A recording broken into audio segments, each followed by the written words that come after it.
السلام علیکم ورحمۃ اللہ وبرکاتہ۔ الحمدللہ رب العالمین، والصلاة والسلام علی اشرف الانبیاء والمرسلین وعلی آلہ واصحابہ اجمعین، اما بعد۔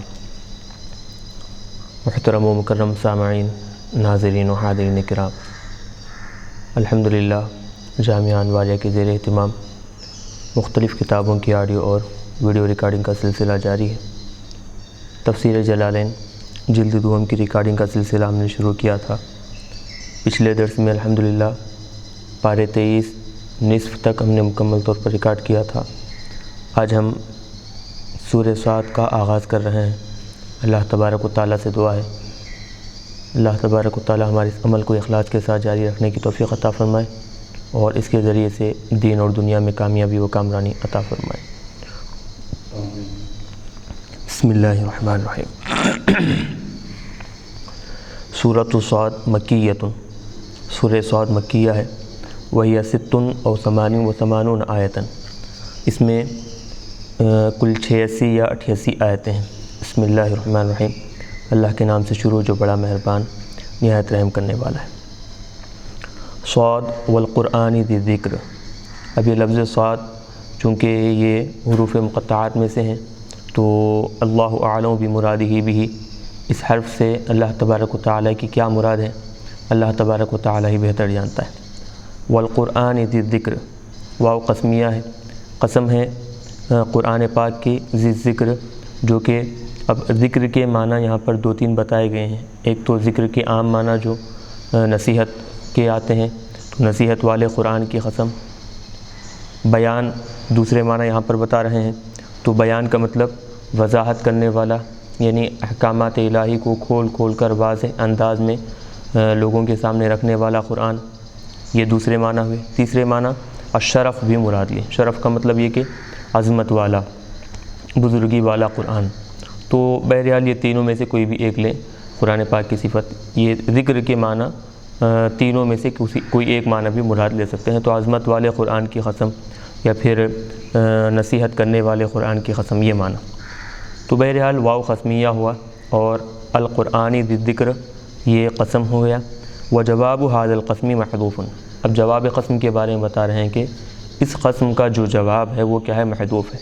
وہ کیا ہے، ای مل امر کما قال کفار مکہ من تعدد الآلہۃ، کفار مکہ ان لوگوں کا عقیدہ یہ تھا کہ کئی خدا وہ لوگ بنا لیے تھے، پانی نازل کرنے کے لیے ایک خدا، رزق دینے کے لیے ایک خدا، زندگی دینے والا ایک خدا، مارنے والا ایک خدا، اور پھر خوشیاں دینے والا ایک خدا، پریشانیاں دور کرنے والا ایک خدا۔ تو ایسا ہر کام کے لیے وہ لوگ ایک ایک الگ الگ خدا بنا کر رکھ لیے تھے۔ تو اب قرآن پاک کی قسم کھا کر اللہ تبارک و تعالیٰ کفار مکہ کا یہ جو عقیدہ ہے متعدد خداؤں کا، یعنی کئی خدا وہ لوگ جو بنا لیے تھے، ان کا یہ جو عقیدہ ہے اس کا رد کیا جا رہا ہے۔ مل امر کما قال، معاملہ ویسا نہیں ہے جیسے کہ کفار مکہ نے کہا ہے۔ کیا کہا ہے، من بیانیہ لا کر اس کی وضاحت کر رہے ہیں۔ من تعدد الآلہۃ، متعدد خدا ہونا، یعنی کئی خدا ہیں، یہ جو عقیدہ کفار مکہ رکھے تھے ایسا بالکل بھی نہیں ہے۔ بل الذین کفروا، بلکہ جو لوگ کفر کیے ہیں، من اہل مکہ تھا، اہل مکہ میں کے جو کافر ہیں، وہ کیا ہے، فی عزت۔ اب یہ عزت کے معنی دیکھیں یہاں پر جو بتا رہے ہیں، سرکشی، غرور، یہ معنی ہے عزت، ای حمیت۔ حمیت کے معنی وہی ہے کہ تکبر، غرور، سرکشی، یہ معنی۔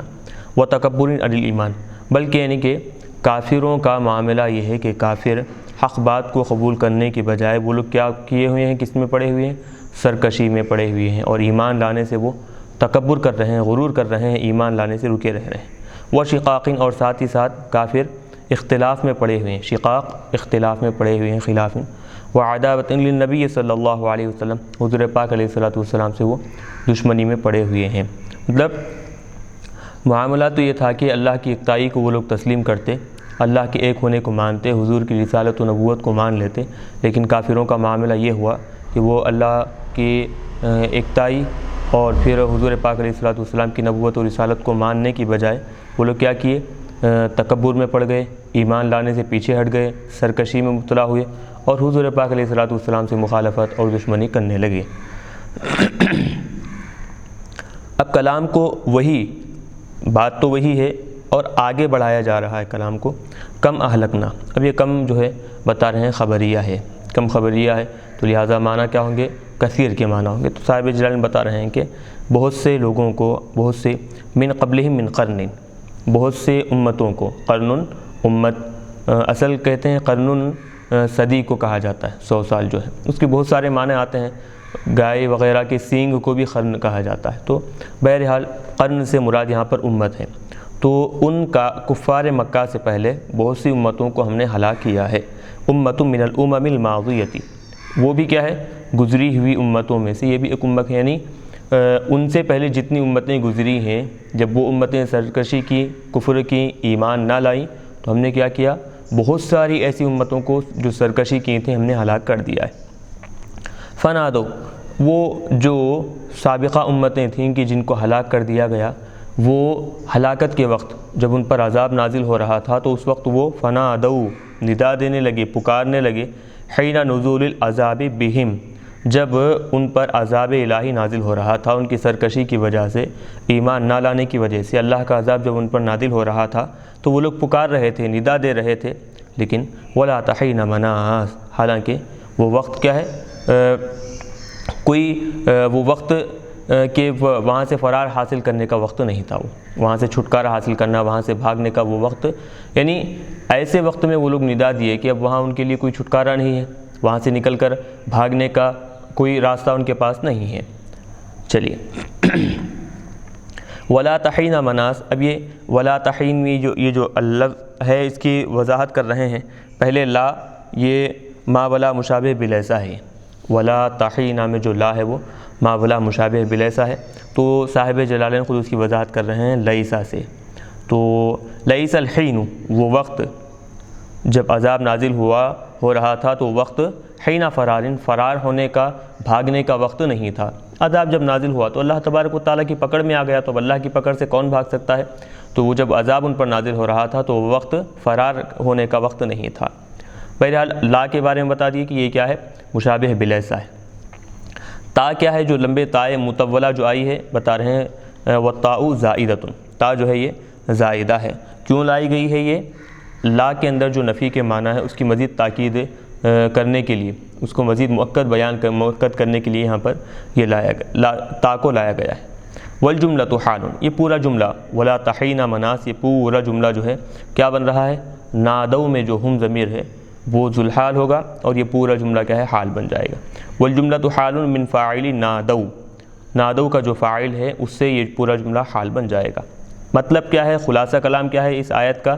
فنادو ولا تحین مناس، یہ جو آیت ہے، آیت کا حصہ ہے، اس کا کیا مطلب ہے؟ ای استغاث، مطلب یہ کہ وہ لوگ مدد طلب کیے، والحال، اور معاملہ اور حالت ایسی تھی کہ اللہ مرحبا ولا ملجا، کہ ان کو نہ کوئی بھاگنے کا مقام تھا، نہ کوئی پناہ حاصل کرنے کا ان کے لیے کوئی مقام تھا، تو ایسے وقت میں وہ لوگ مدد طلب کیے، ایسی حالت میں وہ مدد طلب کیے۔ تو بہرحال لاکھ پکاریں، لاکھ مدد طلب کریں، عذاب سے ان کو چھٹکارا تو نہیں دیا گیا۔ کیوں؟ سرکشی کی وجہ سے، ایمان نہ لانے کی وجہ سے ان کو عذاب دے دیا گیا تھا۔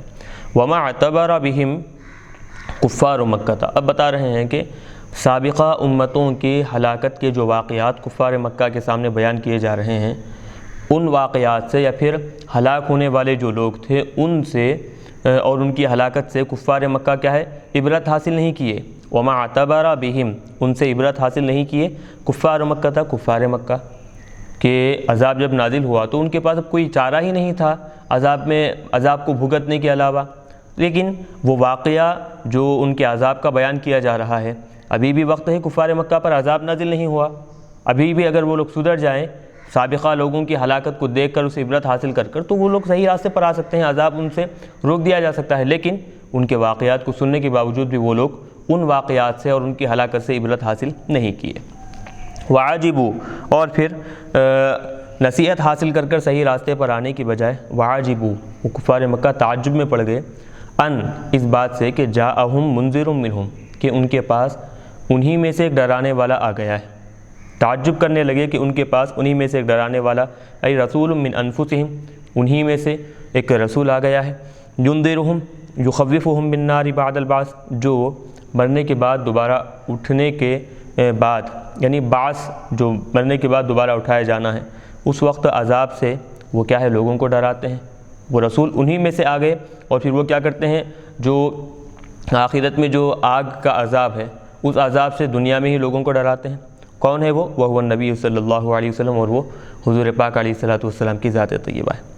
وقال الکافرون، اور پھر کافروں نے یہ بھی کہا۔ اب یہاں بتا رہے ہیں کہ چونکہ پہلے سے ہی سورہ کے شروع سے ہی کافروں کا تذکرہ ہو رہا ہے، تو جب عربی زبان کا قاعدہ یہ ہے کہ جب ایک مرتبہ کسی اسم ظاہر کو ذکر کیا جاتا ہے، دوسری مرتبہ وہی اسم ظاہر جب مراد ہوتا ہے تو کیا کرتے ہیں، اس کی طرف اسم ظاہر لانے کی بجائے اسم ضمیر لا کر پہلے والے اسم کی طرف لوٹاتے ہیں۔ یہ قاعدہ عربی زبان کا ہے، لیکن یہاں پر کیا کیا گیا دیکھیں، وقالو کہنے کی بجائے وقال الکافرون اسم ظاہر رکھا گیا ہے۔ وقال الکافرون، قالو آنا چاہیے تھا، ہم ضمیر مراد بالکل درست ہو جاتی، لیکن قالو کی بجائے الکافرون اسم ظاہر رکھا گیا ہے۔ فیہ وضع الظاہر موضع المضمر، اسم ضمیر کی جگہ پر یہاں پر کیا ہے، اسم ظاہر کو رکھا گیا ہے۔ ھذا ساحر کذاب، تو کافروں نے کہا کہ یہ ایک جادوگر ہیں اور کذاب جھوٹے ہیں۔ نعوذ باللہ، حضور پاک علیہ السلام کے بارے میں انہوں نے اس طرح نامناسب اور ناشائستہ الفاظ استعمال کیے کہ یہ جادوگر ہیں اور جھوٹے ہیں۔ اجعل الآلہۃ الہا واحدا، اب کافروں کا ہی یہ کلام آگے چل رہا ہے کہ کافروں نے یہ بھی کہا کہ کیا وہ جعل میں ہوا ضمیر حضور کی طرف لوٹے گی، کیا وہ محمد عربی صلی اللہ علیہ وسلم کئی خداؤں کو ایک خدا بنا رہے ہیں؟ کیا جو کئی خدا ہیں، ہر عمل کے لیے الگ الگ خدا ہے، ان سب کو مٹا کر ان سب کو ختم کر کر صرف ایک خدا بتا رہے ہیں؟ حیث قال لہم، اس طور پر کہ انہوں نے، یعنی جب حضور پاک علیہ الصلوۃ والسلام نے کفار مکہ سے کہا قولوا لا الہ الا اللہ، کہ لا الہ الا اللہ کہو، یہ جو بات ہے، تو انہوں نے انکار کیا۔ لا الہ کا مطلب ہے کہ سارے معبودوں کی نفی، صرف اللہ تبارک و تعالیٰ کے معبودیت کا اقرار، اس بات، تو یہ بات ہوئی، تو سارے معبودوں کی نفی کرا کر صرف ایک خدا کا وہ ثبوت دے رہے ہیں، ایک خدا کے اقرار کرنے کو وہ کہہ رہے ہیں۔ تو کفار مکہ، جب حضور نے کہا کہ لا الہ الا اللہ کہو، تو کفار مکہ کیا ہے، حضور کی بات پر اعتراض کرنے لگے اور کہنے لگے کہ کیف یسع الخلق کلہم الہ واحد، ایک خدا ساری کی ساری مخلوق کی کیسی دیکھ بھال کر سکتا ہے؟ وسع یسع کی معنی وسعت اور کشادگی والا، کشادگی کے ہیں۔ تو اب معنی کیا ہے کہ ایک خدا یہ ساری مخلوق کی دیکھ بھال کیسے کرے گا، ان سب کی حفاظت کیسے کرے گا، ان سب کی ضروریات کیسے پوری کرے گا؟ یہ وہ لوگ حضور پاک علیہ الصلوۃ والسلام کی باتوں کا مذاق اڑاتے ہوئے کہے، اور کہا آگے ان ھذا لشیء عجاب، بے شک یہ تو ایک کیا ہے، ایک تعجب خیز چیز معلوم ہوتی ہے، عجیب، تعجب خیز چیز معلوم ہوتی ہے۔ وانطلق الملأ منہم، ان میں سے ایک جماعت کیا ہے، چلے اٹھ کھڑے ہو گئی۔ انطلق ينطلق کے معنی چلے جانا، ان میں سے ایک جماعت کیا ہے، اٹھ کر چلے گئی، بمجلس اجتماعہم، ان کے جمع ہونے کی جو مجلس تھی جہاں پر وہ جمع ہوئے تھے، عند ابی طالب۔ یہ واقعہ کب کا ہے دیکھیں کہ بات دراصل حضرت ابو طالب رضی اللہ، حضرت ابو طالب جو ہے جب آپ کے وصال کا وقت بالکل قریب آیا تو کفار مکہ نے یہ سوچا کہ اب اگر ہم ابو طالب کے پاس جا کر محمد عربی صلی اللہ علیہ وسلم کا معاملہ یہیں کا یہیں ختم نہ کریں تو ہوگا یہ، جیسے ہی ابو طالب وصال کریں گے تو ان کا وصال ہوتے ہی ہماری طرف سے ان کے لیے تکلیفیں زیادہ ہوں گی، تو لوگ ہمیں طعنہ دیں گے۔ جب تک حضرت ابو طالب تھے محمد عربی کو لوگ تکلیف نہیں دے سکتے تھے، جیسے ہی ان کا وصال ہوا تو اب یہ چونکہ ان کا سامنا ان کی باتوں کی حقانیت کو تسلیم نہیں کر سک رہے ہیں، لہٰذا وہ تکلیف دینا شروع کیے، تو یہ ہمارے لیے اور ہمارے خاندان اور قبیلے کے لیے کیا ہے، بے عزتی کی بات ہوگی، لوگ ہمیں آڑ دلائیں گے اس طرح کے عمل سے۔ تو لہٰذا یہ جو بھی معاملہ ہے، حضرت ابو طالب جب تک باحیات ہیں ان کے زندگی میں ہی کیا کریں گے، ہم اس معاملے کو یہیں کہیں ختم کر دیں گے۔ چنانچہ یہ سارے مشورے کی باتیں ہونے کے بعد جو کفار مکہ میں سے جو بڑے بڑے سردار تھے وہ ایک بڑی جماعت لے کر حضرت ابو طالب کے پاس گئے۔ حضرت ابو طالب کے پاس جانے کے بعد انہوں نے سارا معاملہ کیا کہ دیکھیں آپ کے بھتیجے اس طرح کی باتیں کرتے ہیں، لہٰذا آپ کیا ہے ان کو نصیحت کیجئے کہ ایک ہم ایسے طریقے کو اختیار کریں گے کہ جس سے نہ ہمارے دین پر کوئی اثر پڑے گا نہ ان کی دین پر کوئی اثر پڑے گا۔ کیا طریقہ ہے وہ طریقہ یہ ہوگا کہ ہم ان کے خدا کو برا بھلا نہیں کہیں گے، وہ ہمارے خدا کو برا بھلا نہ کہیں۔ بات بالکل درست، ہم اپنی جگہ پر ہماری عبادت کریں گے اور وہ اپنی جگہ پر اپنی عبادت کریں۔ تو یہ بات حضرت ابو طالب کے سامنے انہوں نے کہی۔ تو اب دیکھیں حضرت ابو طالب کے سامنے جب یہ بات کہی تو حضرت ابو طالب کیا کیے، حضور پاک علیہ الصلوۃ والسلام کو بلوائے۔ حضور پاک علیہ الصلوۃ والسلام جب تشریف لائے تو حضرت ابو طالب نے کہا کہ دیکھیں یہ کفار مکہ کے بڑے بڑے سردار ہیں، یہ آپ کے سامنے کچھ باتیں رکھ رہے ہیں، وہ اگر آپ مناسب سمجھیں تو وہ باتیں قبول کر لیں، مان لیں، تو اس میں کیا ہے، ایک تو اتحاد باقی رہے گا اور امن رہے گا، اور پھر کیا ہے وہ جو دشمن ہیں آپ کو تکلیف نہیں پہنچا سکیں گے۔ یہ باتیں یعنی کہ ایک مشوروں کے طور پر بہت ساری باتیں حضرت ابو طالب نے کہی۔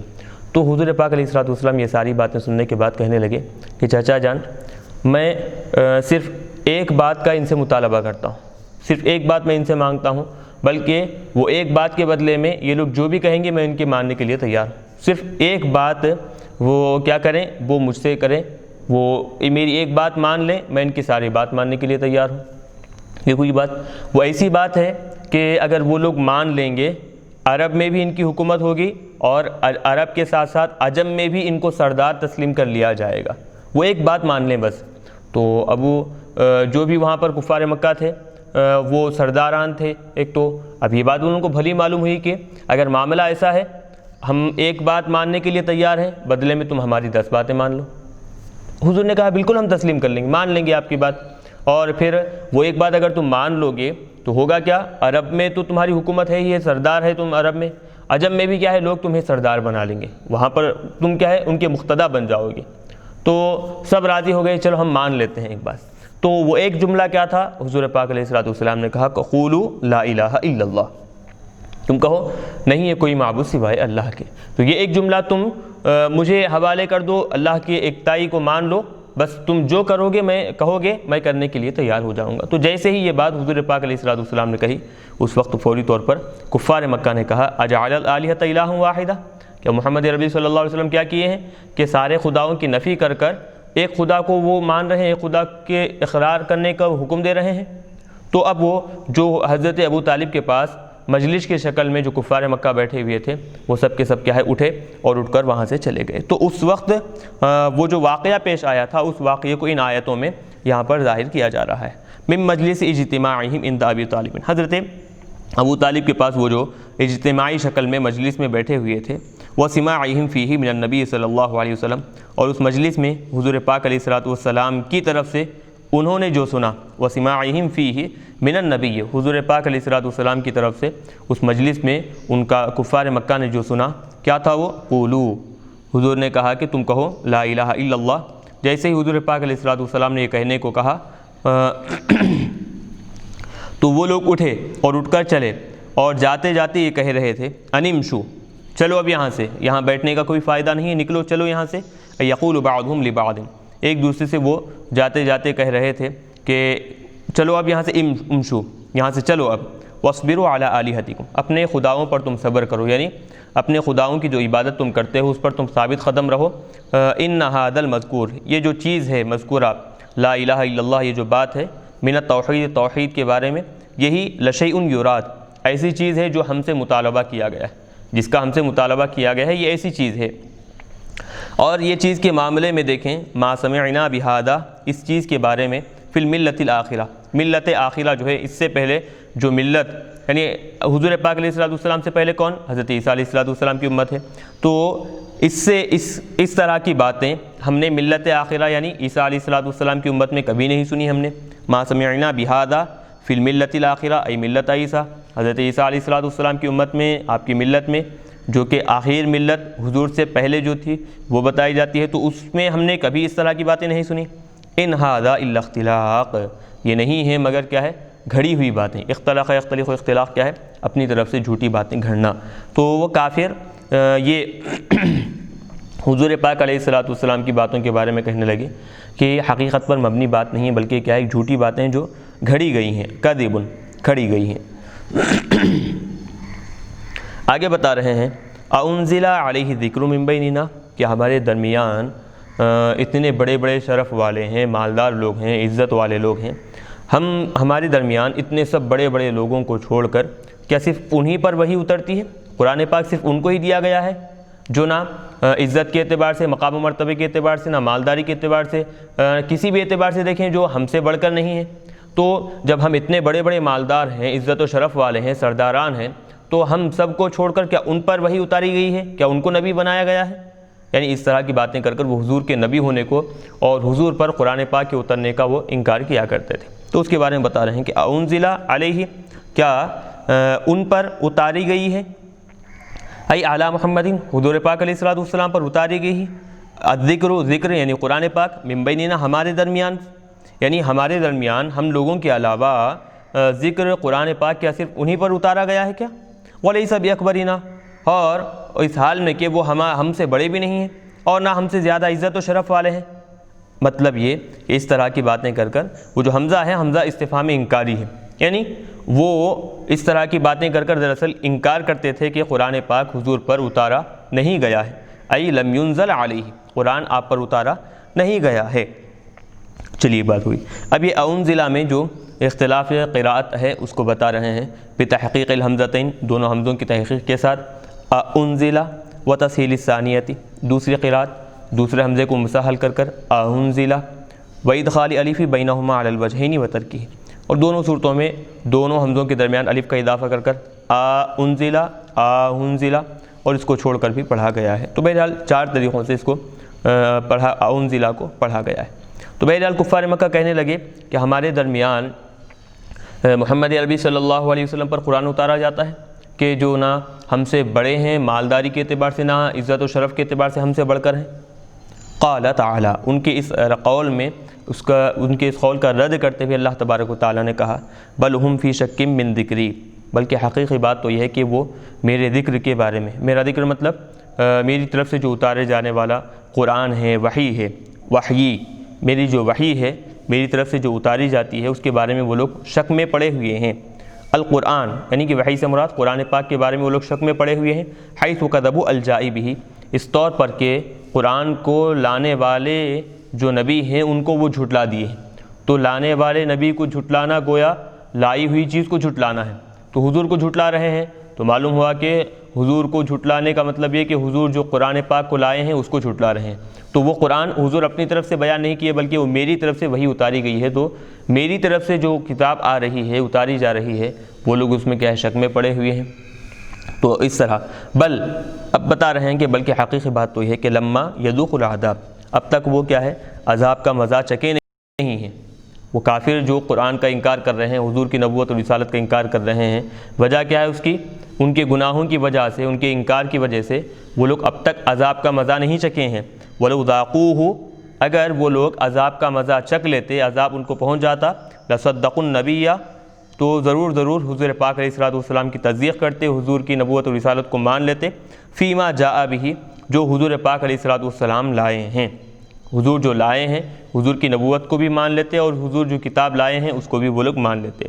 ولا ينفعهم التصدیق حینئذ، لیکن عذاب کو دیکھنے کی حالت میں، جب عذاب ان پر نازل ہو رہا ہے، ایسی صورت میں، ایسی حالت میں جب وہ حضور پر ایمان لائیں، حضور کی لائی ہوئی کتاب کو اقرار کریں، اس کی تصدیق اور اس کی سچائی ہونے کو مانیں، لہذا ان کو اب اس حالت میں ایمان لانا، تصدیق کرنا کچھ بھی فائدہ نہیں پہنچائے گا۔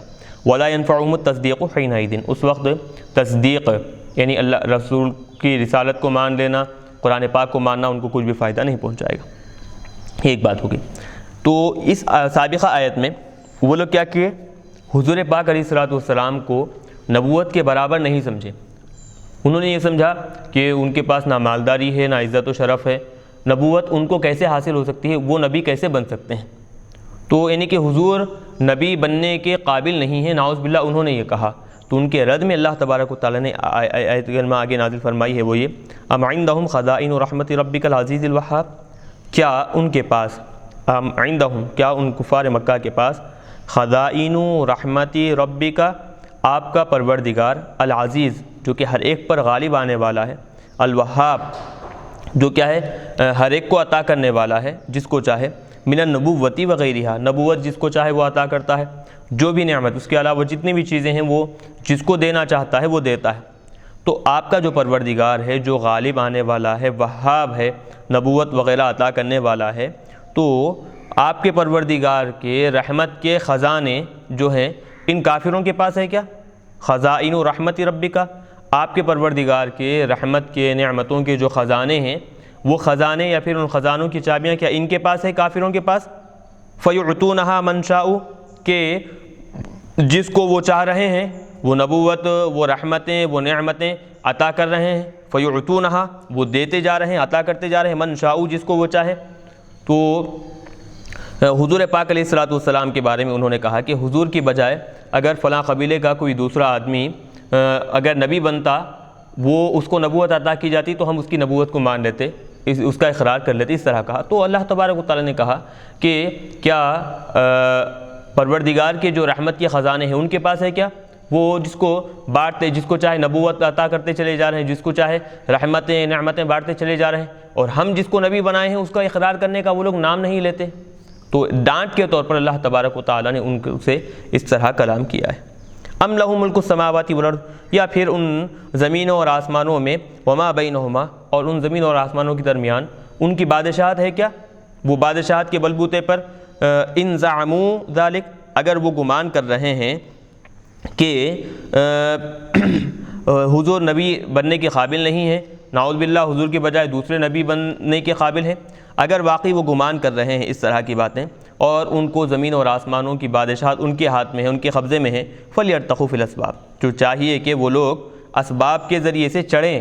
ارتقاء ارتقی بلند ہونا، چڑھنا، اسباب یعنی مراد یہاں پر کیا لے سکتے ہیں؟ سیڑھیاں مراد لے سکتے ہیں۔ تو سیڑھیوں پر، وہ سیڑھیوں کے ذریعے سے وہ چلتے جائیں کہاں تک؟ الموصلۃ الی السماء، آسمان تک پہنچانے والی جو سیڑھیاں ہیں، جو اسباب ہیں، جو ذرائع ہیں، ان کو استعمال کریں اور پھر آسمانوں تک چڑھیں ان سیڑھیوں کے ذریعے سے۔ فیأتوا بالوحی، اور پھر آسمانوں پر چڑھنے کے بعد وہاں سے وحی کو لے کر آئے، فیخصوا بہ من شاء، وحی لانے کے بعد جس کو وہ وحی دینا چاہتے ہیں وحی کے لیے اس کو خاص کر دیں، وحی اس کو عطا کر دیں۔ تو اب یہاں پر بتا رہے ہیں کہ وَأَمْ فِي الْمَوْضِعَيْنِ بِمَعْنَى حمزۃ الانکار، یہ دو آیتوں میں ام جو آیا ہے تو یہاں پر دونوں مقامات پر بھی کیا ہے؟ حمزہ انکاری کے معنی میں، یعنی نہ پروردگار کے رحمت کے خزانے ان کے پاس ہے، نہ زمینوں اور آسمانوں اور ان کے درمیان جتنے مخلوقات ہیں ان سب کی بادشاہت ان کافروں کے پاس ہے۔ تو پھر یہ کیسے نبوت کو تقسیم کر رہے ہیں؟ نبی فلاں نہیں ہے، نبی فلاں ہونا چاہیے، نبی کے مالدار ہونا چاہیے، کیسے یہ لوگ تقسیم کرتے جا رہے ہیں؟ کیسے نبوت لوگوں کو اپنی طرف سے بانٹتے چلے جا رہے ہیں؟ اب اصل جو ڈانٹ ہے وہ تو ہو گئی، اب اس کے بعد مزید اور ڈانٹ بتائی جا رہی ہے، ڈانٹ کی جا رہی ہے ان پر۔ جندم ما، ایک بالکل حقیر لشکر ہے یہ، جندن حقیر ما، یہ ما جو ہے قلت کو بتانے کے لیے لایا گیا ہے، حقارت کو بتانے کے لیے۔ ہم جندن حقیر، وہ کیا ہے؟ بالکل ایک حقیر، یعنی کہ بالکل کم تر لشکر ہے وہ۔ ہنالک، یہاں جو ہے، ای فی تکذیبہم لک، یعنی وہ کافر جو آپ کو جھٹلا رہے ہیں تو اے حبیب وہ کوئی بڑا لشکر نہیں، بالکل حقیر کم تر لشکر ہے وہ۔ محزوم، وہ بھی کیسا ہے؟ شکست کھایا ہوا، ہارا ہوا لشکر ہے۔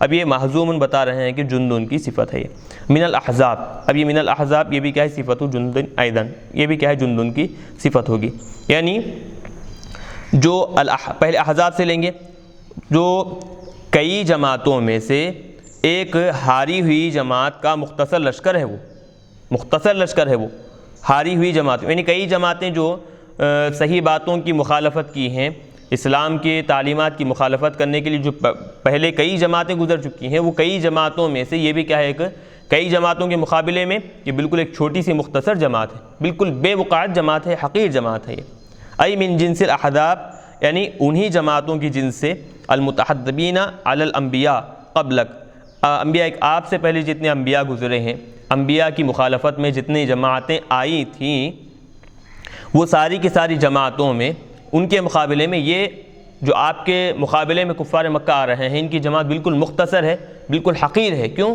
کیونکہ وہ پہلے انبیاء کرام کے مقابلے میں مخالفت میں جو جماعتیں آئی تھیں، طاقت کے اعتبار سے بھی بہت زیادہ تھی، تعداد کے اعتبار سے بھی بہت زیادہ تھی، اور دیکھیں کہ آپ مالداری کے اعتبار سے بہت زیادہ تھی، تو ہر اعتبار سے وہ بہت زیادہ طاقتور تھیں، بہت زیادہ مال و دولت رکھنے والی تھی۔ تو انبیاء کرام کے پاس آئے، ان کے مقابلے میں یہ طاقت کے اعتبار سے بھی کم، مالداری کے اعتبار سے بھی کم۔ تو اب اصل بتانا مقصد یہ ہے کہ جب اتنے بڑے طاقتور قومیں ہونے کے باوجود انبیاء کی مخالفت کرنے پر ہم نے جب ان کو ہلاک کیا، ان کے مقابلے میں یہ بالکل ایک یوں سمجھیں کہ ایک حقیر جماعت ہے، ان کے پاس نہ کوئی طاقت ہے نہ مالداری ہے، بالکل مختصر طور پر یہ زندگی گزارے ہیں اور فخر کرتے چلے جا رہے ہیں۔ تو جب اتنی بڑی جماعت کو ہم نے ہلاک کیا تو یہ چھوٹی موٹی جماعت جو ہے کافروں کی، کفار مکہ کی، ہم ان کو بھی کیا ہے ہلاک کریں گے۔ وَأُولَٰئِکَ قَدْ قُوهِرُوا، وہ جو لوگ ہیں، وہ جو سابقہ جو جماعتیں تھیں وہ سب کے سب کیا ہے مغلوب ہو گئیں۔ قُوهِرُوا غلبہ دوسروں کو عطا کر دیا گیا، مغلوب ہو گئیں۔ وَأُهْلِكُوا ان سب کو ہلاک کر دیا گیا۔ فَكَذَلِكَ تو یہ قوم بھی کیا ہے ویسے ہی ہے، يُهْلَكُ هَؤُلَاء ان کو بھی کیا ہے ویسے ہی ہلاک کر دیا جائے گا۔ تو سابقہ جو امتیں اپنے انبیاء کے خلاف میں آئی تھیں تو مخالفت کرنے کی وجہ سے اللہ نے ان کو ہلاک کیا۔ وہ طاقتور بھی بہت زیادہ تھے، مالداری بھی بہت زیادہ تھی، اسباب حرب بھی ان کے پاس بہت زیادہ تھے، وہ سب ہونے کے باوجود اللہ نے ان کو ہلاک کیا۔ تو یہ ان کے مقابلے میں کفار مکہ بالکل ہیچ جماعت ہے، کچھ بھی ان کے پاس مقام و مرتبہ نہیں ہے، طاقت بھی کم، مال و دولت بھی کم، اور بالکل ہر اعتبار سے حقیر ہیں۔ تو لہٰذا ان کو بھی اللہ تبارک و تعالیٰ کیا ہے ہلاک کرے گا۔ اسباب حرب کا مطلب کیا ہے؟ جنگی ساز و سامان کو اسباب حرب کہا جاتا ہے۔ جنگ میں استعمال ہونے والے جو بھی ساز و سامان ہیں اس کے لیے کیا ہے اسباب حرب۔ چلیے اب چونکہ سابقہ انبیاء کرام کا تذکرہ گزرا ہے اور پھر ان کی مقابلے میں مخالفت میں آنے والی جتنی قومیں تھیں ان کا تذکرہ ہوا ہے، تو اب اشارتاً کون کون سے انبیاء کرام کے مقابلے میں کون کون سی قومیں آئیں، کون کون سی امت آئی، اب یہاں پر مختصراً صرف نام اور پھر ان کا تذکرہ کرتے ہوئے آگے بڑھ رہے ہیں۔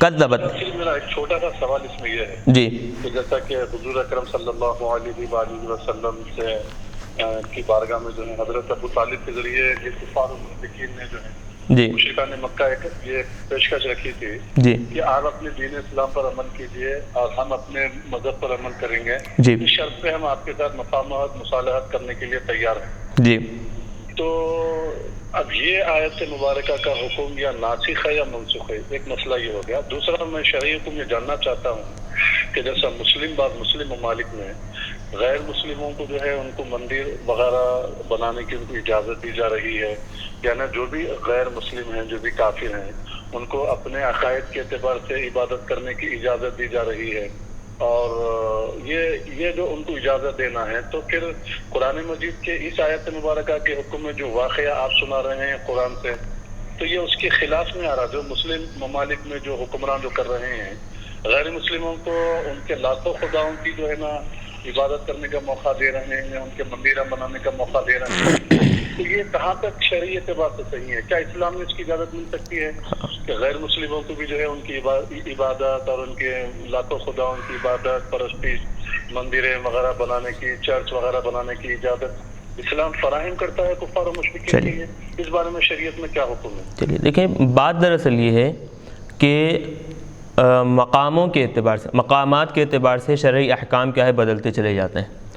ایک مقام وہ ہوتا ہے کہ جہاں شرعی کیا ہے حکومت، شریعت کی حکومت نہ ہو، یعنی اسلامی ممالک وہ نہ ہو، جیسے کہ ہندوستان وغیرہ ہے، وہ اسلامی ملک نہیں سمجھا جاتا، یہاں پر کیا ہے غیروں کی حکومت، یہ الگ حکم ہے۔ تو یہاں پر جو شرعی احکام ہوں گے، احکامات یہاں کے الگ ہوں گے، اور جہاں اسلامی حکومت ہوتی ہے تو وہاں پر شریعت کے احکامات الگ ہوں گے۔ اسلامی حکومت جہاں پر ہے، اسلام کو جہاں پر غلبہ ہے، تو وہاں حکم یا قرآن پاک کی جتنی بھی آیتیں ہیں یہ کہ اسلام کی دعوت پیش کی جائے گی، اسلام کی باتیں اگر وہ مانیں تو بہتر ہے، نہ مانیں تو ان کی مخالفت میں، ان کی کیا ہے ان کے خلاف میں کارروائی کی جائے گی۔ یہ سارے کے سارے احکامات اس مقام پر ہے جہاں پر کیا ہے اسلامی ملک ہو وہ، اور پھر کیا ہے وہاں کوئی غیر شرعی کام ہوتا ہو، کفر وغیرہ اگر کام ہوتا ہو تو وہاں روکنے کے لیے یہ سارے طریقے بتائے گئے ہیں۔ شرط کیا ہے؟ اسلامی ملک ہو، وہاں پر اگر کفر یا کوئی کام ہوتا ہے تو وہ کاموں کو روکنے کے لیے یہ پوری باتیں بتائی گئی، یہ اسلامی ممالک کا معاملہ ہو۔ اب رہے وہ ممالک، وہ علاقے کے جہاں پر اسلامی حکومت نہیں ہے، تو وہاں پر اب جیسے ہندوستان کا معاملہ ہی لے لیں، تو ہندوستان کا معاملہ یہ ہے کہ یہاں پر مختلف مذاہب، مختلف عقائد رکھنے والے، مختلف مذاہب رکھنے والے لوگ ہیں، مختلف خداؤں کو لوگ مانتے ہیں۔ تو اب یہاں کا معاملہ یہ ہوگا کہ ہم شریعت مطہرہ کے مطابق ہم اپنے اعتبار سے زندگی گزاریں گے، اپنے دین کے احکامات پر عمل کریں گے، دوسرے جو لوگ ہیں ان کے جو کیا کہیں گے احکامات ہیں وہ لوگ اپنے مذہب کے احکامات کے مطابق زندگی گزاریں گے۔ تو یہاں چونکہ اسلامی ممالک یہ ہندوستان وغیرہ نہیں ہے، تو لہٰذا اب کیا کریں گے، اس کو اپنی شریعت کے مطابق جہاں تک ہو سکے ہم کیا ہے اس پر عمل کرنے کی کوشش کریں گے۔ اسلامی ممالک جہاں پر ہے تو وہاں پر کسی بھی اعتبار سے کفریہ عقیدہ رکھنا، کفر کے لیے راستہ فراہم کرنا کسی بھی اعتبار سے یہ مناسب نہیں ہے۔ خاص طور پر یہ ایک شریعت کا اہم قاعدہ ہے کہ اسلامی ممالک جہاں پر ہوں وہاں پر کسی بھی اعتبار سے کفر کا حکم ہرگز کسی بھی صورت میں نہیں دیا جا سکتا۔ بھائی چارگی جو لفظ لایا جاتا ہے بھائی چارگی میں کہ ہم کیا ہے محبت کو، امن کو بڑھانا چاہتے ہیں، دوستی کو بڑھانا چاہتے ہیں، کفر کے اجازت ان کو دے کر، مندر بنانے کی اجازت ان کو دے کر، تو یہ بھائی چارگی اسلام کے احکامات میں، شرعی احکامات میں بھائی چارگی تصور نہیں کی جائے گی۔ آپ دوستی کا ہاتھ بڑھائیے، کھانے پینے کے معاملات میں، مدد کرنے کے معاملات میں مدد کیجیے، بالکل یہ درست ہے، لیکن اسلامی احکامات کی مخالفت میں آ کر آپ بھائی چارگی کو برقرار رکھنا چاہتے ہیں اور دوسری طرف اسلام کے احکامات کو آپ پس پشت ڈالنا چاہتے ہیں، اس کو ٹھکرانا چاہتے ہیں، یہ آپ کے لیے بالکل درست نہیں ہے۔ تو خلاصہ کلام یہ کہ جہاں اسلامی ممالک ہوں گے وہاں پر کسی بھی اعتبار سے کفر کو بڑھنے کی اجازت نہیں ہوگی اور کسی بھی اعتبار سے کفر کی بنیاد وہاں پر رکھنے کی اجازت ہرگز نہیں ہوگی۔ اور جو ہندوستان وغیرہ کی جو ممالک ہیں وہاں پر کیا ہے الگ الگ اپنے اپنے مذہب کے مطابق، اپنے اپنے مذہب کے احکامات کے مطابق کیا ہے وہاں پر عمل کیا جائے گا۔ اب رہا مسئلہ یہ جو آیت قرآن پاک کی بتائی گئی ہے حضرت ابو طالب کے بارے میں، تو اس میں دیکھیں وہی معاملہ کہ ہم اپنے خداؤں کی عبادت کریں گے، تم اپنی خدا کی عبادت کرو، تو معاملہ اس کو کیا کہیں گے مداہنت کا نام دیا جاتا ہے۔ شریعت مطہرہ میں اس کو مداہنت کا نام دیا جاتا ہے کہ تمہارے دین کو اختیار کرو، ہم ہمارے دین کو اختیار کریں گے، یعنی لکم دینکم ولی دین کا معاملہ ہو گیا یہ تو۔ اور وہ جو معاملہ ہے تمہارے لیے تمہارا دین، ہمارے لیے ہمارا دین، یہ کیا ہے آپ غیر اسلامی ممالک میں اس کو پھر بھی کیا کہیں گے کہ تمہارے لیے تمہارا دین، ہمارے لیے ہمارا دین، یہ تو غیر اسلامی ممالک میں کیا ہوگا شریعت مطہرہ پر مسلم اور اہل اسلام قائم رہتے ہوئے لوگوں کو جہاں تک ہو سکے اسلام کی دعوت دیں گے۔ غیر اسلامی ممالک میں، اسلامی ممالک میں تو اسلام ہی اسلام ہوگا، وہاں پر کسی غیر کو مندر بنانے کی یا پھر بتوں کی عبادت کرنے کی اجازت اسلامی ممالک میں ہرگز نہیں ہوگی۔ کیوں؟ اب وہاں پر لکم دینکم ولی دین کا جو معاملہ ہوگا وہاں پر وہ منسوخ سمجھا جائے گا۔ تو اس اعتبار سے دیکھیں تو کفار مکہ، مشرکین مکہ حضرت ابو طالب کے ذریعے سے حضور کے پاس جو پیغام پہنچائے تھے تو حضور وہی دعوت دیے لا الہ الا اللہ کہو، اب یہی حکم تمہارے لیے لازم اور ضروری ہے۔ لا الہ الا اللہ کہنا یہی حکم اب لازم اور ضروری ہے، اس کے علاوہ اب تمہارے لیے کوئی راستہ نہیں ہے۔ تو کفار مکہ جو طریقہ لے کر آئے تھے، جو باتیں حضور کے سامنے رکھے تھے، تو حضور نے صراحت کے ساتھ ان کا انکار کیا۔ تو حضور کے اس عمل سے معلوم ہو رہا ہے کہ اسلامی ممالک میں اگر کوئی کافر یہ بات لے کر آئے کہ ہم آپ کے ملک میں مندر بنائیں گے، عبادت کرتے رہیں گے، تو حضور کا یہ عمل، حضور کا یہ قول اس بات کا جواب دے رہا ہے کہ اب تمہارے لیے اسلامی ممالک میں صرف اور صرف ایک ہی راستہ ہے، وہ یہ لا الہ الا اللہ کو۔ اگر نہ مانے تو تمہارے لیے کیا ہے یا تو جنگ کرنے کا حکم ہوگا یا صرف کیا ہے ان کو وہاں سے نکال دینے کا حکم دیا جائے گا۔ تو یہ جو اسلامی ممالک میں جو مندریں وغیرہ بنائی جا رہی ہیں، اللہ بچائے، اللہ حفاظت کرے امت مسلمہ کی، کسی بھی اعتبار سے کیا ہے اس کی اجازت نہیں ملتی۔ اب رہے وہ علاقے جو غیر اسلامی ممالک ہیں، تو وہاں پر اب جیسے ہندوستان کا معاملہ ہی ہے تو مختلف مذاہب والے رہتے ہیں، تو ہر ایک کو اپنے اپنے مذہب کے مطابق عمل کرنے کا اختیار رہے گا، حکم رہے گا۔ اور آج کے دور میں خاص طور پر جو شر پسند جو عناصر اسلام کے مخالفت میں، اسلام کو ختم کرنے کے لیے، مسلمانوں کو ختم کرنے کے لیے یہ جو باتیں بتا رہے ہیں اور قرآن کی یہ جو باتیں ظاہر کرتے ہیں کہ اسلام ہمیشہ قتل کرنے کا حکم دیتا ہے، خون بہانے کا حکم دیتا ہے، تو یاد رکھیں اسلام کے احکامات مقامات کے اعتبار سے تبدیل ہوتے رہتے ہیں۔ اسلام ہر مقام کے لیے ایک طرح کا حکم نہیں دیتا، جیسے ابھی بتائے۔ تو وہ جو شر پسند جو عناصر ہیں جو اسلام کو ختم کرنے کے لیے لوگوں کے سامنے غلط اسلام کے جو باتیں ہیں وہ بتانے کی جو کوشش کرتے ہیں، وہ لوگ اس سے عبرت حاصل کریں۔ اسلام ہمیشہ امن کا تقاضا کرتا ہے، امن کو چاہتا ہے، اور ساتھ ہی ساتھ مقامات چونکہ ہندوستان کے الگ ہیں تو اسلام ہمیں یہی حکم دیتا ہے اپنے دین پر قائم رہتے ہوئے دوسرے اگر کوئی تمہارے دین سے متاثر ہو جائیں تو ان کو اپنے دین کی طرف بلاؤ۔ زبردستی کر تلوار کے ذریعے سے، ہتھیار کے ذریعے سے ہندوستان کے حالات کے اعتبار سے تم ان کو اب دین کی طرف بلانا یہ تمہارے لیے جائز نہیں ہے۔ کیوں؟ کیونکہ امن چاہتا ہے، یہاں پر امن کو باقی رکھنا ہے، تو حکم یہ ہوگا تم پہلے اپنے دین پر ثابت قدم رہو، شریعت مطہرہ پر چلتے رہو، اس کے ساتھ ساتھ کوئی تمہارے دین سے متاثر ہو جائے، اگر تم اپنی دعوت کے ذریعے سے لوگوں کو اپنی طرف بلا سکو تو یہ تمہارے لیے جائز ہے۔ یہ طریقہ اسلام اختیار کرنے کا حکم دیتا ہے، تلوار اٹھانے ختم کرنے کا ہرگز اسلام حکم نہیں دیتا۔ یہ جزیہ کا کیا مسئلہ مفتی؟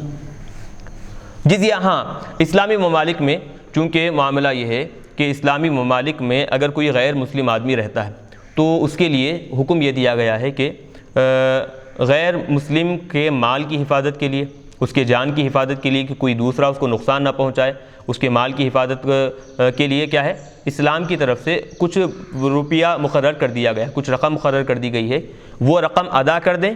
وہ رقم ادا کرنے کے بعد اب اسلامی ملک کیا ہے، جو حکومت ہے وہ حکومت کیا ہوگی، اس کے مال کی محافظ ہوگی، حفاظت کرنے والی ہوگی، اس کی جان کی حفاظت کرنے والی ہوگی، تو کوئی دوسرا آدمی اس کو نقصان نہیں پہنچا سکے گا۔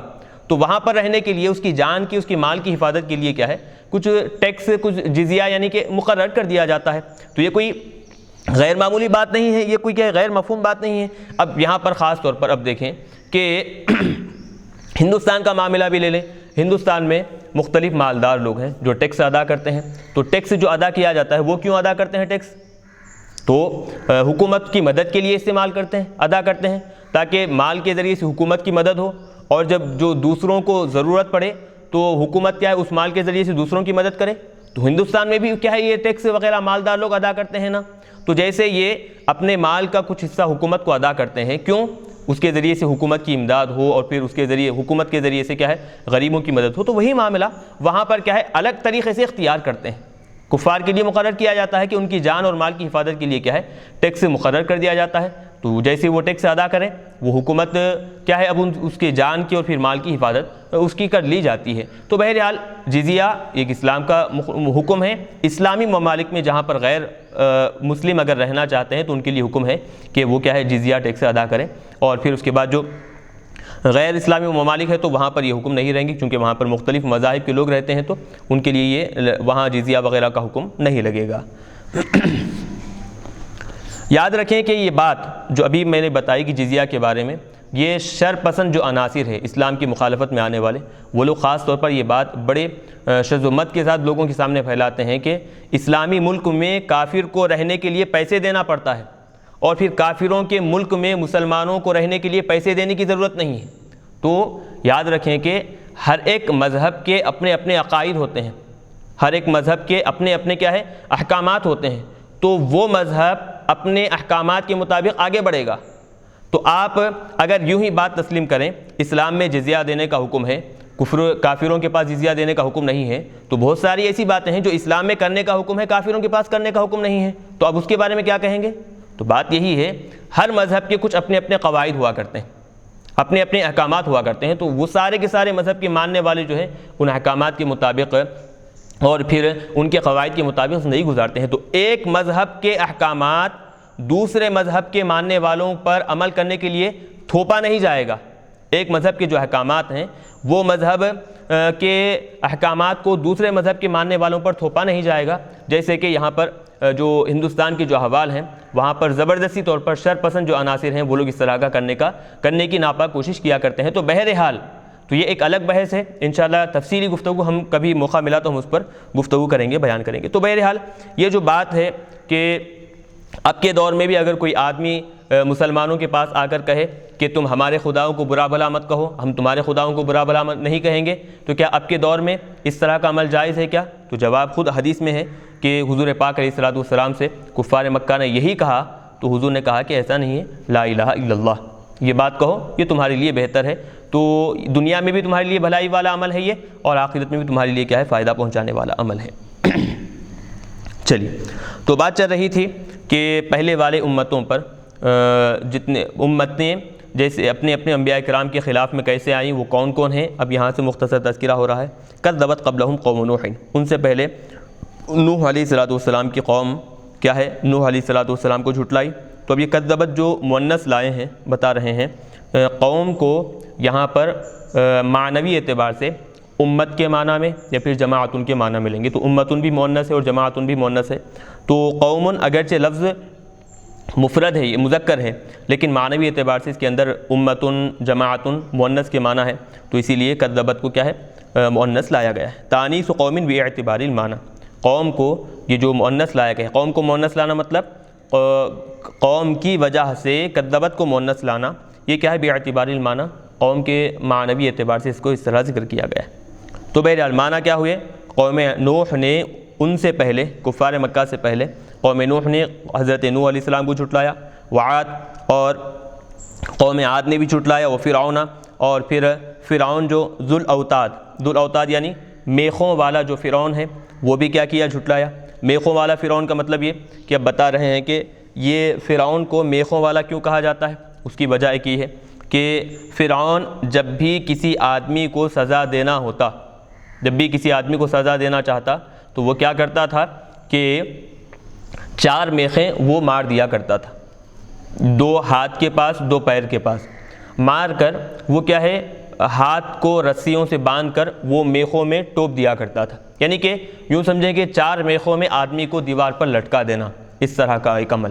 بعد نے کہا کہ ایسا نہیں، بلکہ رسیوں سے باندھنا وغیرہ مراد نہیں، بلکہ سیدھا ہاتھ میں ہی کیا ہے؟ کیل ٹھوک دیا کرتا تھا، میخیں مار دیا کرتا تھا، 2 ہاتھ میں اور 2 پیر میں، تو اس طرح وہ سزا دیا کرتا تھا، تو اسی لیے اس کو فرعون ذو الاوتاد کہا جاتا ہے۔ کانا یتیدو لکل من یغضب علیہ 4 اوتاد، ہر وہ آدمی جس سے وہ ناراض ہوتا تو وہ کیا کرتا؟ 4 میخیں وہ مار دیا کرتا تھا۔ ویشد الیہا یدیہ ورجلیہ، اور کیا کرتا؟ وہ 4 میخوں کو اس کے دونوں ہاتھ اور دونوں پیر کیا ہے؟ باندھ دیتا تھا۔ وہ یعذبہ، اور اس طرح وہ کیا ہے؟ عذاب دیا کرتا تھا۔ ایک طریقہ یہاں پر یہ بتایا گیا، اور دوسرا طریقہ وہ جو ہم نے بتایا کہ ہاتھوں میں کیل ٹھوک دیا کرتا تھا، تو یہ ایسے انداز میں وہ کیا ہے؟ کیل ٹھوک کر میخیں مار کر وہ عذاب دیا کرتا تھا۔ وثمود، اور قوم ثمود نے بھی جھٹلایا، وقوم لوط، اور قوم لوط نے بھی جھٹلایا حضرت لوط علیہ السلام کو۔ واصحاب الایکہ، گھنے باغات والے جو لوگ ہیں انہوں نے بھی جھٹلایا۔ اب یہ الایکہ الغیضۃ، گھنے باغات والے کون ہیں؟ وہم قوم شعیب، حضرت شعیب علیہ السلام کی قوم ہے، انہوں نے بھی حضرت شعیب علیہ السلام کو جھٹلایا۔ اولئک الاحزاب، یہ مختصر طور پر قوموں کا تذکرہ کرنے کے بعد بتا رہے ہیں کہ اولئک الاحزاب وہی وہ جماعتیں ہیں کہ ان کل من الاحزاب، مذکورہ جماعتوں میں سے کوئی بھی نہیں ہے الا مگر کذب الرسل، وہ سب کے سب کیا کیے؟ رسولوں کو جھٹلا دی۔ مذکورہ جماعتوں میں سے جتنے بھی انبیاء اکرام کی مخالفت کیے وہ سب کے سب کیا ہے؟ رسولوں کو جھٹلائے۔ کیوں؟ لأنہم، اس وجہ سے، اذا کذبوا واحدا منہم، ان میں سے، یعنی اب مثال کے طور پر نوح علیہ السلام کی قوم ہے، نوح علیہ السلام کی قوم عاد موسیٰ علیہ السلام کو تو نہیں جھٹلائی، حضرت صالح علیہ السلام کو تو نہیں جھٹلائی، حضرت لوط علیہ السلام، حضرت شعیب علیہ السلام کو تو نہیں جھٹلائی نا، قوم نوح علیہ السلام کی ہے، وہ نوح علیہ السلام کو جھٹلائی، تو پھر یہ دیگر انبیاء کرام کو تو نہیں جھٹلائی ہے نا، تو اس کے بارے میں بتا رہے ہیں لِأَنَّهُمْ، پورے رسولوں کو جھٹلائے، مطلب یہ ہے اِذَا كَذَّبُوا وَاحِدًا مِّنْهُمْ، جب ان رسولوں میں سے کسی ایک کو بھی جھٹلائے فَكَذَّبُوا جَمِيعَهُمْ، تو مطلب یہ ہوا کہ وہ سارے کے سارے رسولوں کو جھٹلائے، کیوں؟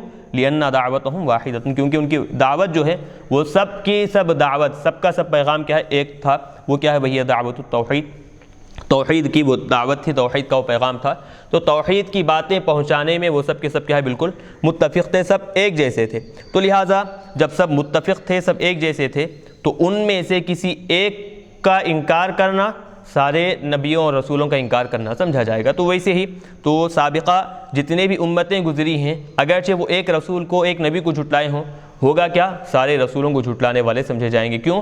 کیونکہ وہ سارے رسولوں کی تعلیم ایک تھی، سارے رسول ایک ہی چیز کا پیغام دیا کرتے، وہ اللہ تبارک و تعالیٰ کی اکتائی۔ جب وہ سب کے سب کیا ہے؟ رسولوں کو جھٹلا دیے، فحق عقاب، تو ہوا کیا؟ عذاب جو ہے وہ واجب ہو گیا ان پر، حق یحق ثابت ہونا واجب ہو گیا، عذاب عقاب۔ ابھی عقاب بتا رہے ہیں کہ اصل کیا تھا؟ عقابی تھا، فحق عقابی تھا، یا متکلم کو حذف کر دیے، با پر کسرہ باقی رکھے، کیوں؟ وہ بتائے کہ یا متکلم یہاں پر ہے، تو ترکیبی اعتبار سے اصل ہونا کیا چاہیے؟ فحق عقاب، تو عقاب فاعل ہونا چاہیے تھا، لیکن یہاں پر عقابی زیر ذکر کیے، کیوں؟ یہ عقابی دراصل یا متکلم کی وجہ سے با کو زیر دیا گیا ہے، تو یا متکلم کو حذف کیے لیکن با پر کسرہ باقی رکھے ہیں، دلالت کرنے کے لیے یا محذوف ہے اس بات پر۔ فحق عقاب، تو بہرحال رسولوں کو جھٹلانے کی وجہ سے عذاب اور سزا جو ہے وہ ان پر واجب ہو گئی اور ثابت ہو گئی۔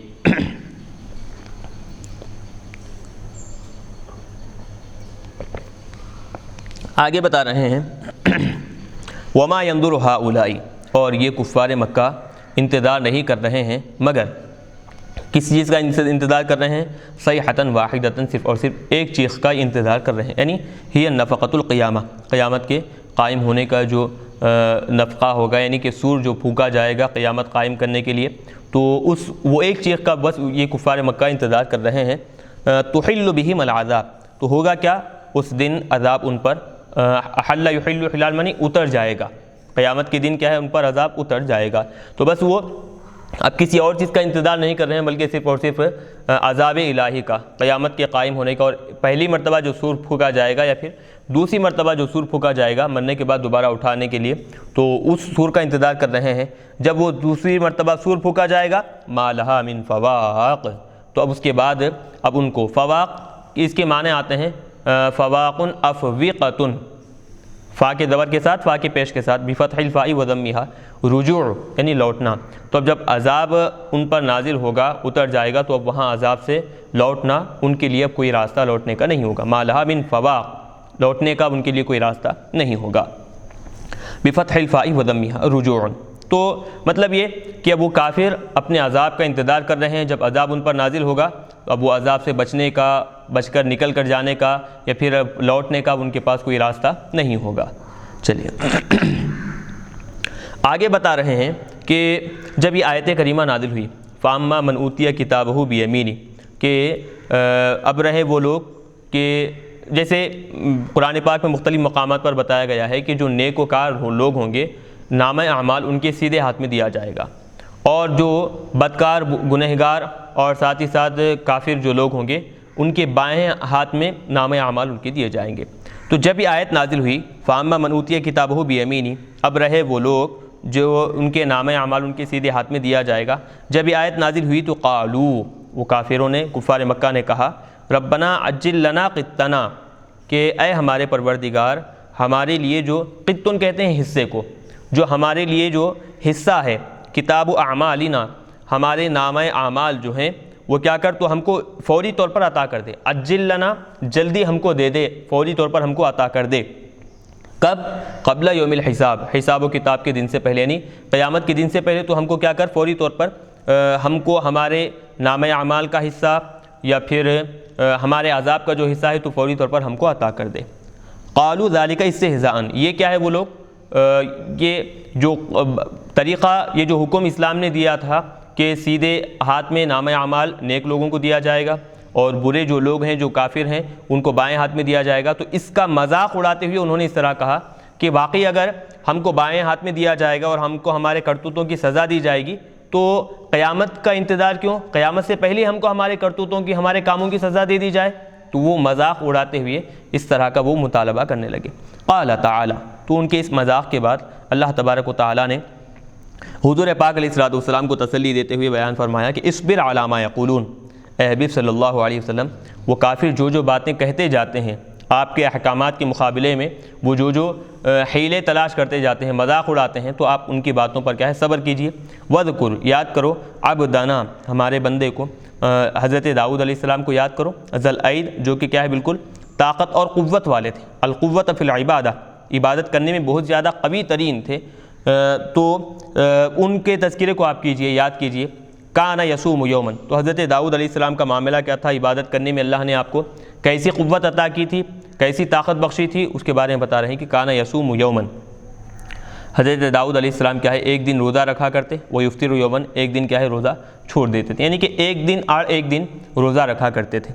ویقوم نصف اللیل، اور ہوتا کیا، آپ آدھی رات، پہلے آدھی رات آپ کیا کرتے، قیام اللیل کرتے، یعنی عبادتیں کرتے۔ وینام ثلثہ، اور رات کا تہائی حصہ آپ کیا ہے آرام کر لیتے۔ ویقوم سدسہ، اور پھر رات کا جو چھٹواں حصہ ہے یعنی آخر جو پہر ہے، پھر اس میں آپ کھڑے ہو کر کیا ہے پھر عبادت کیا کرتے تھے۔ انہ اواب، بے شک وہ کیا ہے اواب، آب یعوب کے معنی لوٹنا، اواب بہت زیادہ لوٹنے والے ہیں، الی مرضات اللہ، اللہ تبارک و تعالیٰ کے جو پسندیدہ جو کام ہیں، اللہ کی خوشنودی حاصل کرنے کے جو ذرائع ہیں، جو اسباب ہیں، ان پر عمل کرنے کے لیے وہ بہت زیادہ کیا ہے لوٹا کرتے تھے۔ تو یہ حضرت اب واقعات و تفصیل سے آگے بتائیں گے۔ تو حضور پاک علیہ الصلوۃ والسلام کو تسلی دینے کے لیے حضرت داؤد علیہ السلام کو جو واقعہ بیان کیا گیا، تو مطلب یہ کہ آپ ان کی باتوں پر توجہ دینے کی بجائے آپ کیا کیجئے، آپ اپنی عبادت پر توجہ دیجیے، اور پھر آپ ان کا جواب دینا اور پھر ان کو کیا ہے مختلف انداز میں ان کو سمجھاتے رہنا، یہ آپ کی ذمہ داری نہیں ہے، آپ نے اپنی ذمہ داری پوری کی۔ اب آپ کیا کیجئے، اپنی عبادت کی طرف توجہ کیجئے، یعنی کہ ایک دیکھیں کہ اس میں ایک طریقہ بتایا گیا ہے کہ آدمی کو جب کسی قسم کی حد سے زیادہ فکر ہوتی ہے تو اس کی فکر دور کرنے کے لیے کیا کرنا، ایک طریقہ ہوتا ہے کہ اس کی توجہ جو فکر والا کام ہے اس سے ہٹا کر دوسرے کام کی طرف پلٹا دیں۔ تو آدمی جو فکر مند ہے اس کی فکر کیا ہے، خود بخود ختم ہوتی نظر آئے گی۔ مثال کے طور پر آدمی اب دیکھیں ایک کام کی وجہ سے وہ ٹینشن میں پڑا ہوا ہے، اب اس کے ٹینشن تو جو بھی ہے پریشانی ہے حل ہوگا ضرور، لیکن ذہنی طور پر اس کی فکر اور اس کا ٹینشن دور کرنے کے لیے آسان طریقہ کیا بتایا جاتا ہے کہ اس کی توجہ اس کام سے ہٹا کر دوسرے کام کی طرف پلٹا دیں، تو اس کے ذہن سے کیا ہے توجہ ہٹ جاتی ہے۔ تو معاملہ ویسے ہی حضور پاک علیہ الصلوۃ والسلام کیا ہے، ہمیشہ کافروں کے بارے میں فکر مند رہا کرتے کہ وہ ایمان لائے تو بہتر ہے، نجات حاصل کریں گے، عذاب سے بچ جائیں گے۔ ہمیشہ آقا علیہ الصلوۃ والسلام کو ان کافروں کی کیا ہے فکر رہتی، لیکن کافر کیا تھے، حضور پاک علیہ الصلوۃ والسلام کی باتوں کا انکار کرتے، مذاق اڑاتے تھے۔ تو دن بدن جیسے جیسے کافر مذاق اڑاتے جاتے، حضور کو اور فکر لاحق ہوئی کہ وہ مذاق اڑا کر آگ میں اپنے آپ کو اور مزید جلا رہے ہیں، انکار کر قرآن کی آیتوں کا اپنے آپ کو عذاب کا اور زیادہ مستحق قرار دے رہے ہیں۔ تو حضور کو بہت زیادہ فکر لاحق ہوئی، تو حضور پاک علیہ الصلوۃ والسلام کو اس فکر سے روکنے کے لیے اللہ تبارک و تعالیٰ نے حکم دیا کہ آپ کیا کیجئے، حضرت داؤد علیہ السلام کا جو واقعہ ہے اب اس واقعے کو یاد کیجئے۔ تو ہوگا یہ جب توجہ آپ کی اس کام سے ہٹ کر حضرت داؤد علیہ السلام کے واقعے کی طرف آئے گی تو آپ کو ذہنی سکون ملے گا اور آپ کو تسلی حاصل ہوگی۔ تو دراصل یہ جو حکم دیا گیا ہے حضور کے ذہن سے اور پھر حضور کے پاک علیہ الصلوۃ والسلام پر جو ذہنی دباؤ تھا اور جو فکر مند ہمیشہ آقا رہا کرتے تھے، تو اس سے روکنے کے لیے اللہ تبارک و تعالیٰ نے یہ طریقے کو اختیار کیا ہے۔ چلیے یہ ایک بات ہوئی۔ تو ایک دن آج دن صوم داؤدی کہا جاتا ہے اسے، کہ ایک دن روزے رکھنا اور ایک دن کیا ہے افطار کرنا۔ تو یہ کیا ہے بہت زیادہ سخت روزے ہوا کرتے ہیں، کیونکہ انسان کا معدہ جب ایک چیز کی عادت ہو جاتی ہے انسان کے معدے کو تو وہ اس عادت کو قبول کر لیتا ہے۔ جیسے مثال کے طور پر آپ دیکھیں کہ رمضان میں آدمی جب مسلسل روزے رکھتا ہے تو اس کے معدے کو عادت ہو جاتی ہے کہ دن کے اوقات میں وہ 10 دن 5 دن اتفاق سے اس کو کیا ہے بھوک محسوس ہوتی ہے، لیکن اس کے بعد اب وہ عادت بن جاتی ہے اس کی، تو اب روزے رکھنے میں آہستہ آہستہ اس کو مشکل محسوس نہیں ہوتی، کیوں؟ معدے کو اس کی عادت ہو گئی، یہ ہوا۔ اب دیگر ایام میں 11 مہینوں میں آپ دیکھیں گے کھانے کی عادت ہے، تو لہٰذا بھوکا رہنا وہ معدہ پسند نہیں کرتا۔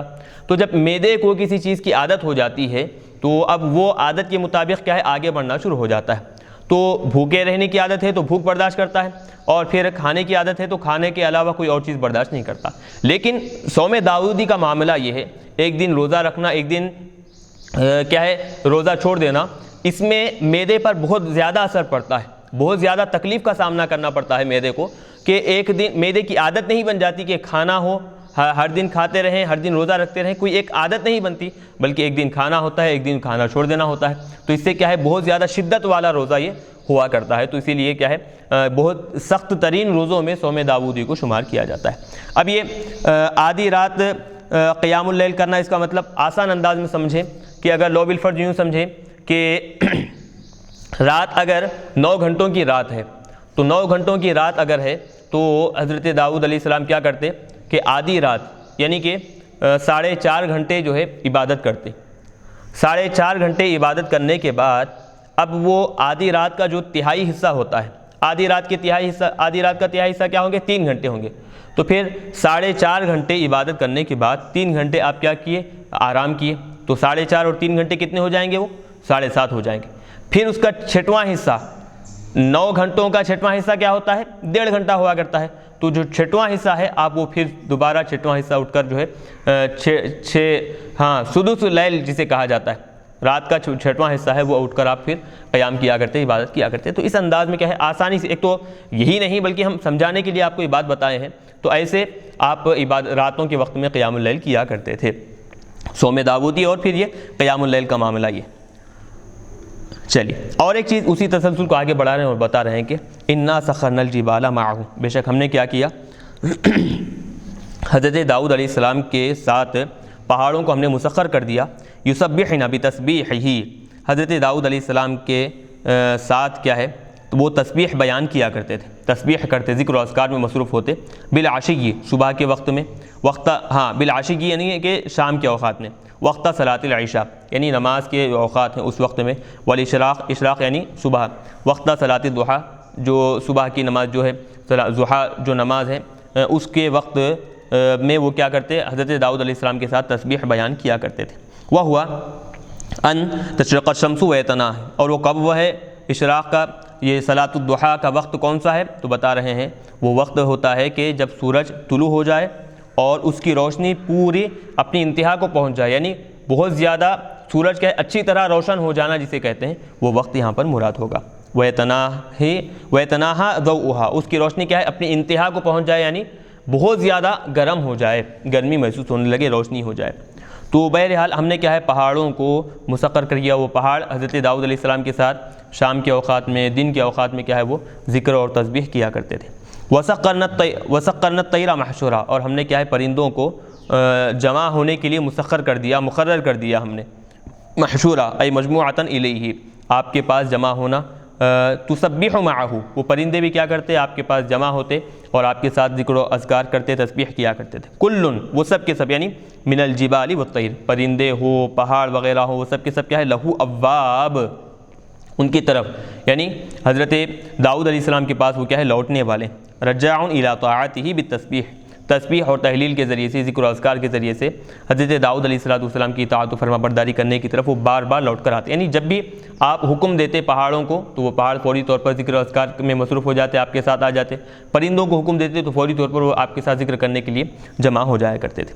وَشَدَدْنَا مُلْكَهُ، آگے بتا رہے ہیں کہ ہم نے ان کی بادشاہت کو مضبوط بنایا، قوت عطا فرمائی، قوت بخشی ہم نے ان کی بادشاہت کو، ای قویناہ بالحرس، اب یہ حرس یا پھر بالحرس دو طرح اس کو پڑھا گیا ہے، حارس کی جمع ہوگی پہرے داروں کے ذریعے سے، والجنود اور لشکر کے ذریعے سے، کانا یحرس محرابہ، آپ کا جو محراب تھا اس کی پہرے داری کرتے، کل لیلۃ، ہر رات کتنے لوگ پہرے داری کرتے، 30,000 رجل، کہ 30,000 لوگ آپ کے محراب کی پہرے داری کرنے کے لیے مصروف تھے، ہر رات 30,000 لوگ کیا ہے آپ کے محراب کی پہرے داری کیا کرتے تھے۔ اب یہ محراب سے مراد کیا ہے، اب یا تو خاص عبادت کرنے کی جو جگہ ہے وہ مراد ہو سکتی ہے کہ جہاں پر آپ جو حصہ گھر میں آپ عبادت کرنے کے لیے خاص کر لیے تھے وہ مراد ہوگا، یا نہیں تو محراب سے مراد آپ کا جو حجرہ خاص ہے، جو آپ کا خاص کمرہ ہے وہ مراد ہوگا۔ تو وہاں پر پہرے داری کتنے لوگ کرتے تھے ہر رات، 30,000 لوگ پہرے داری کیا کرتے تھے۔ تو اب 30,000 لوگ خالی محراب کی پہرے داری کرنے کا مطلب اب دیکھیں، اس سے اندازہ لگائیں کہ صرف پہرے داری کرنے کے لیے ایک کمرے کی 30,000 لوگ ہیں، تو اب دیگر کتنا لشکر ہوگا ان کا، اور پھر کیسے وہ لوگ تعداد میں کتنے زیادہ ہوں گے، اس سے خود بخود اندازہ ہو سکتا ہے۔ تو بہرحال اس طرح ہم نے کیا ہے ان کی بادشاہت کو مضبوط کیا، وَآتَيْنَاهُ الْحِكْمَةَ وَفَصْلَ الْخِطَابِ، اور ہم نے کیا ہے ان کو حکمت یعنی کہ نبوت، والإصابة فی الامور، اور معاملات میں ہر اعتبار سے درستگی ہم نے کیا ہے ان کو عطا فرمائی، وفصل الخطاب، اور پھر فصل الخطاب کا مطلب یعنی ہر کام میں ایسی وضاحت جو تشفی بخش ہو، ہر کام میں البیان الشافی فی کل قصد، ہر کام میں ایسی وضاحت جو کیا ہے بالکل تشفی بخش ہو، تو ایسی وضاحت کیا ہے کرنے کا ملکہ ہم نے حضرت داؤد علیہ السلام کو عطا فرمایا۔ چلیے اب یہاں سے ایک واقعہ شروع ہو رہا ہے حضرت داؤد علیہ السلام کا، وہ واقعہ ہم کیا ہے انشاءاللہ آئندہ کے درس میں رکھیں گے۔ اب چونکہ بات ابھی 3-4 واقعات حضرت داؤد علیہ السلام کے بارے میں ہی ہوں گے، تو اس میں بہت ساری نصیحتیں ہیں، انشاءاللہ ہم آئندہ درس میں ان نصیحتوں، ان واقعات کو بھی بیان کریں گے، اور واقعات کے ساتھ ساتھ وہ جو نصیحتیں ان واقعات کی ضمن میں اللہ تبارک و تعالیٰ لوگوں کو دے رہا ہے اس پر بھی ہم گفتگو کریں گے۔ آج کے درس کو ہم یہیں پر روکیں گے۔ وصلی اللہ تعالیٰ وسلم علی خیر خلقہ محمد وعلی آلہ واصحابہ اجمعین برحمتک یا ارحم الراحمین والحمد للہ رب العالمین۔ حضرت امان صاحب، امان اللہ صاحب،